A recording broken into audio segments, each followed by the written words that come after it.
Hello friends, welcome to Jai Shakti's kitchen and vlogs. இந்த வீடியோவில் வைகாசி விசாகத்தோட சிறப்புகளை பற்றி பார்க்கலாம். இந்த வைகாசி விசாகம் வருஷத்துக்கு ஒரு நாள் தான் கொண்டாடுறோம்.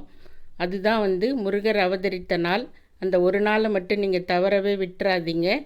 ஏன்னா அன்னைய தினம் நீங்கள் கடவுளை முருகரை நீங்கள் என்ன வேண்டிக்கிட்டாலும் அவர் உடனே நிறைவேற்றி தருவார். குழந்தை பாக்கியம் வேணுமா, வேலை வாய்ப்பு வேணுமா, உங்களோட கண் திருஷ்டி நீங்கணுமா, சொந்த வீடு நிலம் வாங்கணுமா, இல்லை உங்கள் கடன் தீரணுமா, இப்படி எந்த பிரச்சனையாக இருந்தாலும் நீங்கள் முருகர்கிட்ட வேண்டிக்கிட்டால் அன்னைக்கு அவர் நிறைவேற்றி தருவார். இந்த வைகாசி விசாகம் எப்போ நம்ம கொண்டாடுறோன்னா ஒரு வருஷமும் வைகாசி மாதம் விசாக நட்சத்திரமும் பௌர்ணமி திதியும் சேர்ந்து வர்ற நாளில் தான் நம்ம கொண்டாடுறோம். இந்த 2025 வைகாசி விசாகம் நம்ம ஜூன் 9 கொண்டாடுறோம். இந்த வைகாசி விசாகம் அன்னைக்கு நீங்கள் கடவுளை விரதம் இருந்து கண்டிப்பாக வேண்டிக்கோங்க. நீங்கள் விரதம் 21 நாள் இருக்கலாம், இல்லை 11 நாள் இருக்கலாம், இல்லை 9 நாள் இருக்கலாம், இல்லை 3 நாள் இருக்கலாம், முடியலைன்னா ஒரே ஒரு நாள் கூட இருக்கலாம்.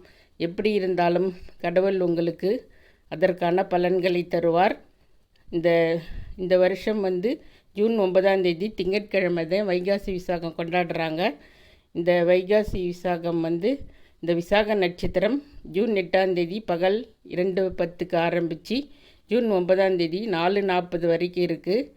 ஆனால் 10 12:27 தான் பௌர்ணமி இருக்குது. ஆனால் விசாக நட்சத்திரத்தில் தான் நம்ம கொண்டாடணுன்றதால ஜூன் 9 தான் நீங்கள் விரதம் இருக்கணும். இந்த டைமில் கோயிலையும் சிறப்பு வழிபாடுகள்லாம் நடத்துவாங்க. அறுபடை வீட்டுகள்லேயும் இந்த வைகாசி விசாகம் சிறப்பாக நடைபெறும்.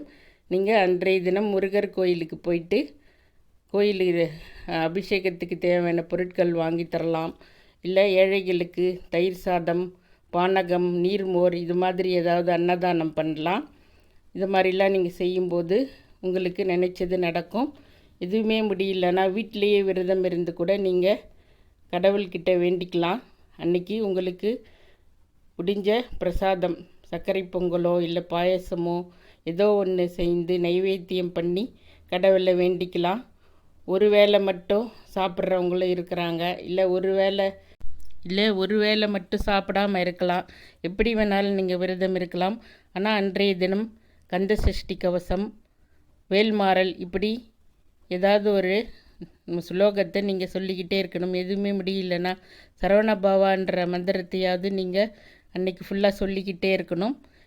கோயிலுக்கு அபிஷேக பொருளும் வாங்கி தரலாம், அன்னதானமும் பண்ணலாம். எப்படி வேணாலும் நீங்கள் விரதம் முருகர் சிலை இல்லை வேல் ஏதாவது உங்கள் வீட்டில் இருந்தால் அதுக்கு பால் அபிஷேகம் பண்ணி முருகர் படத்துக்கு அழகாக அலங்காரம் பண்ணி பூ வச்சு உங்களால் முடிஞ்ச அளவுக்கு நீங்கள் முருகரை அன்னைக்கு வழிபடுங்க. அதுக்கான பலன் உங்களுக்கு கண்டிப்பாக கிடைக்கும். வீடியோ உங்களுக்கு பிடிச்சிருந்தா உங்கள் ஃப்ரெண்ட்ஸ் கூட ஷேர் பண்ணுங்கள். எங்கள் சேனல் சப்ஸ்கிரைப் பண்ணிக்கோங்க. தேங்க்ஸ் ஃபார் வாட்சிங்.